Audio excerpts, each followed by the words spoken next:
இப்போ நம்ம பூந்தமல்லியை தாண்டி இந்த பைபாஸுங்க சென்னை பெங்களூர் ஹைவேவில் நிற்கிறோம். பார்த்தீங்கன்னா தெரியும், நமக்கு ஆப்போசிட்டில் வந்து Vandalur to Minjur outer ring road அது இருக்குது. இந்த பக்கம் மெட்ரோ வேலைகள்லாம் மும்முரமாக போகுது. இந்த பூந்தமல்லிக்கு பக்கத்தில் ஒரு கன்ஸ்ட்ரக்ஷன் நடக்குதுங்க, ஒரு முக்கியமான ஒரு கன்ஸ்ட்ரக்ஷன். அதை போய் பார்க்கலாம். அதுக்கு தான் நம்ம வந்திருக்கிறோம். வாங்க போகலாம். இப்போ நம்ம இருக்கிற இடம் பார்த்திங்கன்னா இந்த நசரத்பேட்டையை தாண்டி திருமழிசை ஜங்ஷனுங்க. இதில் ரைட்டில் போனோம்னா திருவள்ளூர், திருப்பதி இதெல்லாம் போகலாம். ஸ்ட்ரைட்டாக போனால் பெங்களூர் ஹைவே.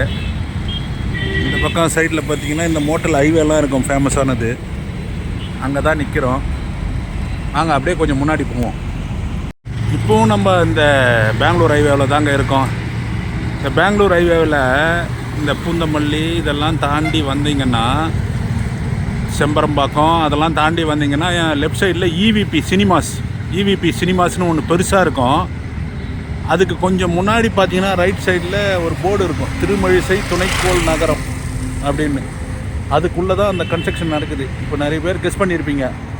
ஆமாங்க, சென்னையினுடைய 4வது பேருந்து நிலையம் குத்தம்பாக்கம், அங்கே தான் வந்திருக்கோம்.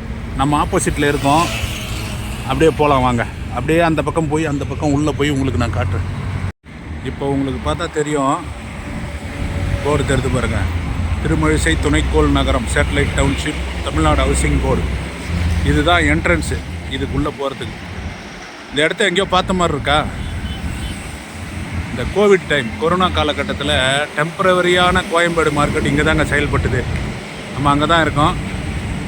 இந்த வழியாக அப்படியே உள்ளே போகலாம் வாங்க. அனைவருக்கும் வணக்கம். நான் உங்கள் விஜய்.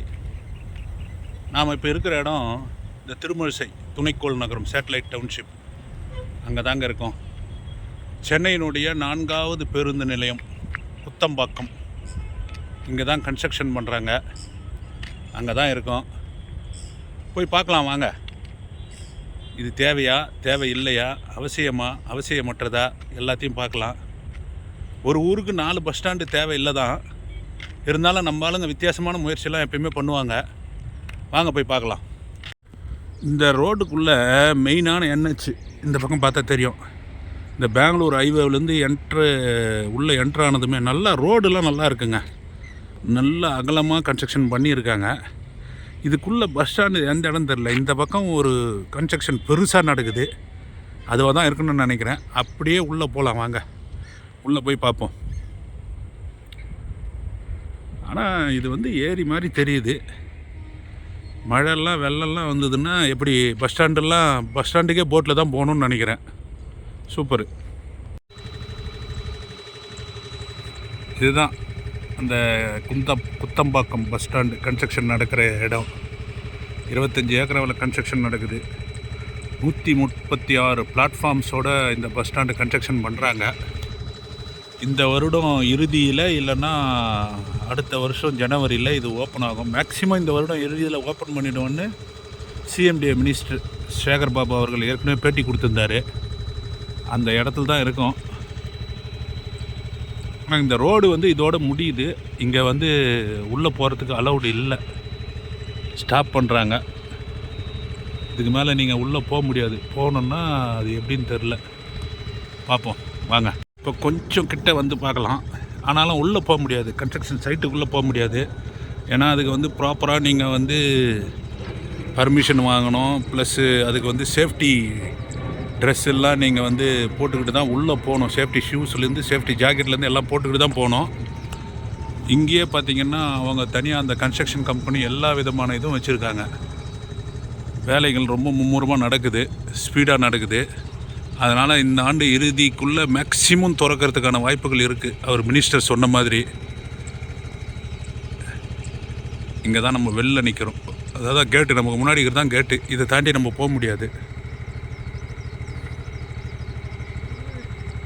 ஆனால் இது மெயின் ரோட்லேருந்து கிட்டத்தட்ட ஒரு 2 கிலோமீட்டருக்கு மேலே இருக்குங்க உள்ளே வர்றது. பார்ப்போம். ஓகே, இதுதான் இப்போதைக்கு அப்டேட்டு. வேலைகள் நடந்துக்கிட்டு இருக்குது குத்தம்பாக்கம் பஸ் ஸ்டாண்டு. வாங்க அப்படியே நம்ம மற்ற விஷயங்களை விரிவாக பேசலாம். இதுதாங்க சென்னையோட 4வது பேருந்து நிலையம். கன்ஸ்ட்ரக்ஷன் நடந்துக்கிட்டு இருக்கிறத காமிச்சேன். இப்போது எனக்கு ஒரு விஷயம் புரியலைங்க. ஒரு ஊருக்கு எதுக்கு 4 பஸ் ஸ்டாண்டு? அட்லீஸ்ட் 1 இருக்கலாம், இல்லை 2 இருக்கலாம். ஏன் சொல்கிறேன்னா, டெல்லி, பெங்களூர், மும்பை இதெல்லாம் கம்பேர் பண்ணுறப்ப நம்ம ஊர் வந்து அந்த அளவுக்குலாம் டிராஃபிக் கிடையாதுங்க. அதெல்லாம் பயங்கரமான டிராஃபிக்கு. அங்கெல்லாம் பாருங்கள், டெல்லியில் பாருங்கள், காஷ்மீர் கேட்டுன்னு உள்ளவே தான் பஸ் ஸ்டாண்டு இருக்குது. பெங்களூர்லேயும் உள்ளவே தான் பஸ் ஸ்டாண்டு இருக்குது. ஆனால் இங்கே மட்டும் ஏன் 4 பஸ் ஸ்டாண்டுன்னு தெரில. எதுக்காக சொல்கிறேன்னா, இன்னும் ஒரு 10 வருஷத்துக்கு கோயம்பேடு இருந்திருக்கலாம். அதுக்கப்புறம் கூட வேறு பஸ் ஸ்டாண்டு மாற்றிருக்கலாம். ஏன்னா தமிழ்நாடு அரசு ஏற்கனவே வந்து கடன் அதிகமாக இருக்குது, காசே இல்லை அப்படிலாம் அவங்க தான் சொல்கிறாங்க. மத்திய அரசு நிதி சரியாக தரமாட்டேங்குது, இப்படிலாம் இவங்க தான் டெய்லி பேசிக்கிட்டு இருக்காங்க. அது மாதிரி இருக்கிற பட்சத்தில் இப்போ எதுக்கு 4 பஸ் ஸ்டாண்டு? கோயம்பேடு ஏற்கனவே பெரிய இன்வெஸ்ட்மெண்ட் பண்ணி கட்டினது. அதுக்கப்புறம் கிளாம்பாக்கம் 400 கோடிக்கு மேலேன்றாங்க. கோயம்பேடுக்கு அடுத்து மாதவரம் கட்டினாங்க 2018. 3வது கிளாம்பாக்கம், இப்போ 4வது கட்டிக்கிட்டு இருக்காங்க. இப்போது ஒரு பஸ் ஸ்டாண்டுக்கே கிட்டத்தட்ட ஒரு 700-800 கோடி செலவு பண்ணணுமாங்க பெருகிற சுச்சுவேஷனில். யோசிச்சு பாருங்கள். ஏன் கோயம்பேடு இன்னும் ஒரு 10 வருஷத்துக்கு இருந்தால் என்ன பிரச்சனை? எதனால் அது அவ்வளோ ஒரு... இப்போ பாருங்களேன், எல்லாமே வந்து எதுவுமே சிட்டிக்குள்ளே இல்லை. இப்போ இது ஆல்மோஸ்ட் பூந்தமல்லியை தாண்டி ஒரு 4-5 கிலோமீட்ரு, ஒரு 20 நிமிஷம் பயன் பண்ணிங்கன்னா ஸ்ரீபெரும்புதூரே போயிடலாம். கிளாம்பாக்கம் ஆல்மோஸ்ட் கூடுவாஞ்சேரி, செங்கல்பட்டுக்கு கிட்ட போயிடுச்சு. மாதவரம் ஆல்மோஸ்ட்டு அந்த சைடு போயிடுச்சு. நீங்கள் வந்து மீஞ்சூர் அந்த சைடு போயிடுச்சு. இப்போ ஒரு பஸ் ஸ்டாண்டை இது மாதிரி பண்ணால் நீங்கள் என்ன தான் சொன்னாலுமே வர்றது போகிறது சிரமந்தாங்க, ரொம்ப கஷ்டம். பார்ப்போம். மக்களுக்கு பயனுள்ளதாக இருக்கிறதுக்கு தான் ஆட்சியாளர்கள், ஆட்சி அதுதான். ஆனால் இது எதுவுமே மக்களுக்கு பயனாக இருக்கிற மாதிரி தெரியல. மக்கள் அவதிப்படுறான். ஒரு முக்கியமான விழா நாட்களில், பண்டிகை நாட்களில் போகிறதுக்கு வர்றதுக்கு. இந்த வருஷமே பார்த்துருப்போம், பொங்கல் அப்போ ஒரு சரியான கைட்லைன்ஸ் இல்லாமல் எல்லோரும் அவஸ்தைப்பட்டாங்க. பார்ப்போம். இதுதான் இப்போது இந்த குத்தம்பாக்கம் இந்த பஸ் ஸ்டாண்டோட உள்ளே வர அந்த மெயின் ரோட்லேருந்து உள்ளே வர இடங்க. மெயின் ரோடு அங்கே இருக்குது பாருங்கள். அதை தெரிது பாருங்கள், பில்டிங்லாம் வாகனங்கள் போகிறது தெரிதா தெரியல. அந்த இடத்துல இருக்குது மெயின் ரோடு. இதுதான் துணைக்கோள் நகரமாக என்னன்னு தெரியல. ஒரு கன்ஸ்ட்ரக்ஷன் நடக்குது இங்கே இருக்கும். சரி பார்ப்போம்.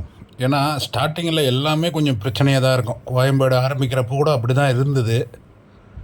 அதுக்கப்புறம் கொஞ்சம் கொஞ்சமாக சரி ஆகும். பஸ் ஸ்டாண்டு வந்துடுச்சுன்னா இந்த இடம்லாம் மாறுறதுக்கான மாற்றங்கள் வரும், கண்டிப்பாக வரும். ஆனால் இந்த பஸ் ஸ்டாண்டும் ஓரளவுக்கு கனெக்டிவிட்டி இஷ்யூ இருக்காது. ஏன்னா அவுட்டர் ரிங் ரோடு பக்கத்தில் இருக்குது. அவ்வளோதாங்க. திரும்ப நம்ம உள்ளே போயிட்டு அந்த பஸ் ஸ்டாண்டு கன்ஸ்ட்ரக்ஷனை பார்த்துட்டு வெளியில் வந்தாச்சுங்க. ஆக்சுவலாக நீங்கள் ஸ்ரீபெரும்புதூர்லேருந்து பூந்தமல்லி டைரெக்ஷனுக்கு போகிறீங்கன்னு வச்சுங்களேன், இந்த பக்கம் பாருங்கள், இவிபி சினிமாஸ் இருக்குதா, நேராக தெரியும் இவிபி சினிமாஸ். அதுக்கிடையில் ஒரு பெரிய அப்பார்ட்மெண்ட் இருக்கும். அந்த சைடு பாருங்கள், ஸ்ரீ சாஸ்தா இன்ஜினியரிங் காலேஜ். இது எல்லாமே, இந்த 3மே வந்து நீங்கள் பூந்தமல்லியிலிருந்து வரப்போ அந்த சைடு லெஃப்ட் சைடில் இருக்கும், பஸ் ஸ்டாண்ட் ஆப்போசிட்டில் இருக்கும். நீங்கள் ஸ்ரீபெரும்புதூர்லேருந்து வரீங்கன்னு வச்சிங்களேன், இந்த இவிபி சினிமாஸை தாண்டின உடனே லெஃப்ட் சைடில் குத்தம்பாக்கம் ஊராட்சி போர்டு பார்த்துருப்பீங்க. அதே மாதிரி இந்த திருமழிசை சேட்டலைட்டு அந்த போர்டு இருக்கும். எங்கேருந்து ஸ்ரீபெரும்புதூர்லேருந்து வரப்போ இவிபி சினிமாஸ் உங்களுக்கு ரைட் சைடில் இருக்கும், லெஃப்ட் சைடில் இந்த இடம் இருக்கும். இதுதான் இந்த இடம். இதுக்குள்ளே தான் அந்த பஸ் ஸ்டாண்டோட கன்ஸ்ட்ரக்ஷன் நடக்குது. ஆக்சுவலாக இது வந்து இந்த கோவிட் டைமில் இந்த கோயம்பேடு மார்க்கெட்டிங்க வராமல் ஒர்க்கு நடந்திருந்ததுன்னா இந்நேரம் பஸ் ஸ்டாண்டு ஒர்க்கு முடிஞ்சிருக்கும். அப்போ கொஞ்சம் டிலே ஆனதால் டிலே ஆகுது, வேறு ஒன்றும் இல்லைங்க. இந்த இடம் தான் அது. அவ்வளோதாங்க. அந்த கன்ஸ்ட்ரக்ஷன் நடக்கிற இடத்துலேருந்து அப்படியே வெளில வந்துக்கிட்டு இருக்கோம்.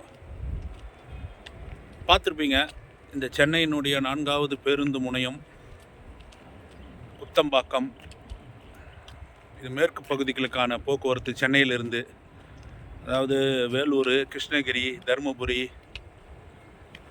பெங்களூர் இந்த மாதிரி பகுதிகளுக்கு இந்த டைரெக்ஷன். ஆரணி, காஞ்சிபுரம், ஆற்காடு அது மாதிரி இந்த பக்கம் போகிற பேருந்துகளுக்கான பஸ் ஸ்டாண்டு, சென்னையிலிருந்து மேற்கு நோக்கி செல்லக்கூடிய பேருந்துகளுக்கான பேருந்து நிலையம் கன்ஸ்ட்ரக்ஷன் பார்த்துருப்பீங்க. ஆனால் இது வந்து மக்கள் தான் கருத்து சொல்லணும். இது வந்து அரசு ஒரு முயற்சி பண்ணுறாங்க. அந்தளவுக்கு இது இப்போது அவ்வளோ சீக்கிரமாக, அவ்வளோ எமர்ஜென்சியாக, அவ்வளோ அதிரி புதிரியாக பண்ண வேண்டிய அவசியம் இல்லை. நமக்கு ஏற்கனவே பஸ் ஸ்டாண்டு, நல்ல பஸ் ஸ்டாண்டு, பெரிய பஸ் ஸ்டாண்டு, சூப்பரான பஸ் ஸ்டாண்டு கோயம்பேட்டில் இருக்குது. இல்லைன்னா நீங்கள் கட்டலாம். அதுவும் ஒரு பஸ் ஸ்டாண்டு கட்டலாம், 2 பஸ் ஸ்டாண்டு கட்டலாம். 4 பஸ் ஸ்டாண்டு எதுக்குன்னு தெரியல. கோயம்பேடு இருந்தது, அதுக்கப்புறம் மாதவரம் வந்தது, அதுக்கப்புறம் குத்தம்பாக்கம் வச்சு, கிளாம்பாக்கம் ஓப்பன் பண்ணியாச்சு. இப்போ குத்தம்பாக்கம் ஒர்க் போய்கிட்டு இருக்குது. பார்த்துக்கலாம் இன்னும் ஃப்யூச்சரில் எத்தனை பஸ் ஸ்டாண்டு வரப்போதோ. ரைட்டு, ஓகேங்க. இந்த விஷயம் அப்டேட் பண்ணணுன்னு நான் நினச்சிருந்தேன். உங்களுக்கு அப்டேட் பண்ணிட்டேன். இந்த வீடியோலாம் பிடிச்சிருந்தால் லைக் பண்ணுங்கள், ஷேர் பண்ணுங்கள், மறக்காமல் சேனலை சப்ஸ்கிரைப் பண்ணுங்கள். அப்போ தான் இந்த மாதிரி ஒரு புதிய முயற்சி என்னால் ஈடுபட முடியும். நீங்கள் கொடுக்குற ஊக்கமும் ஆதரவும் தான். ஓகேங்க, நன்றி, வணக்கம். மீண்டும் அடுத்து ஒரு நல்ல வீடியோவில் உங்கள் அனைவரையும் சந்திக்கிறேன்.